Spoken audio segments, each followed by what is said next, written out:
Assalamualaikum warahmatullahi wabarakatuh. Selamat malam Pak Rito. Nama saya Muhammad Zulfikar Fauzi, NRP 053012.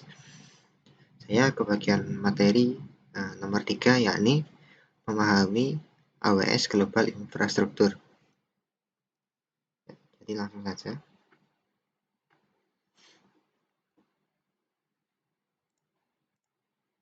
Ya, jadi pertama-tama kita akan mendefinisikan region di AWS ini. Nah, region itu apa? Region adalah wilayah AWS yang terdiri dari beberapa AZ untuk availability yang tinggi, ketersediaan yang tinggi, scalability yang tinggi, dan toleransi terhadap kesalahan yang tinggi. Aplikasi dan data direplikasi dalam waktu nyata dan konsisten di AZ yang berbeda. Jadi suatu wilayah adalah lokasi fisik di dunia yang dimana terdapat beberapa availability zone. Jadi satu region itu memuat beberapa availability zone.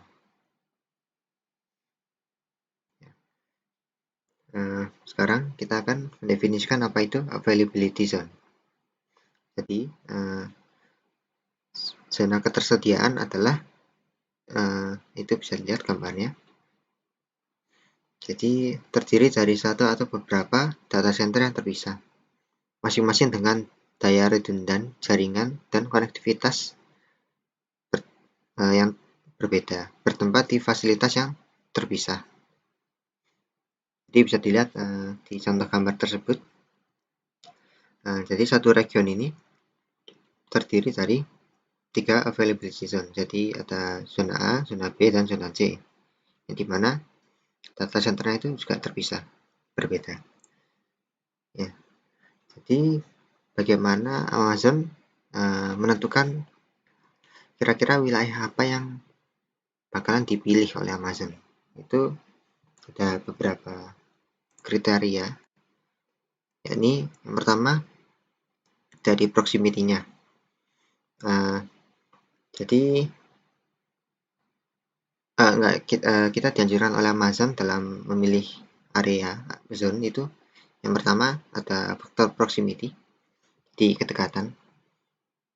Pilih wilayah yang paling dekat dengan lokasi Anda dan lokasi pelanggan Anda untuk mengoptimalkan latensi jaringan.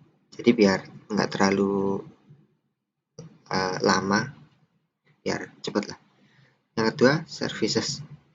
Jadi dari layanan-layanan. Jadi kira-kira kita itu perlu layanan yang seperti apa? Biasanya layanan terbaru dimulai di beberapa wilayah utama, kemudian baru muncul di wilayah lainnya nanti agak belakangan. Yang ketiga ada cost, biaya. Jadi bergantung pada wilayahnya, cost-nya itu akan berbeda. Lalu ada service level agreement, perjanjian tingkat layanan. Sama seperti biaya, detail perjanjian ini atau SLA akan berbeda di setiap wilayah. Jadi pastikan kebutuhan kita itu sesuai. Lalu yang terakhir ada compliance, kepatuhan. Ada beberapa compliance yang perlu dipenuhi oleh kita sebagai consumer, ya seperti GDPR saat menghosting ya seperti itu. Selanjutnya agenda selanjutnya adalah pemahaman konsep multi region dan multi asset. Jadi tadi sudah disebutkan region itu adalah ya itu tadi wilayah yang terdiri dari beberapa aset. Jadi apa sih ini multi aset? Nah, ini akan kita bahas.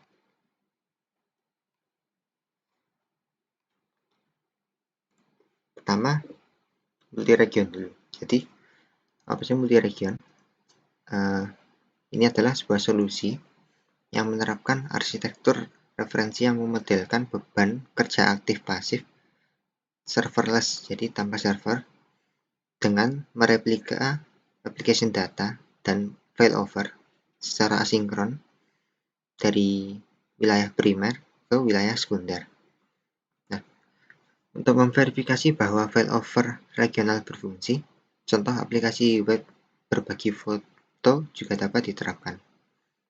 Berfungsi sebagai demonstrasi visual untuk lapisan backend. Solusi ini memungkinkan RPO atau Recovery Point Objective 15 menit dan Recovery Time Objective atau RTO hanya beberapa detik.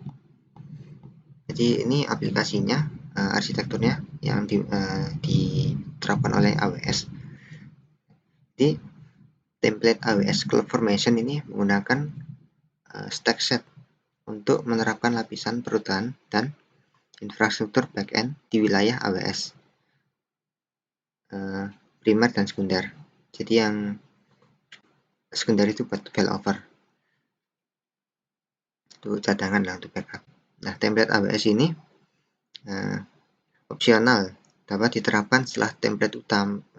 Template yang kedua, yang bawah itu opsional.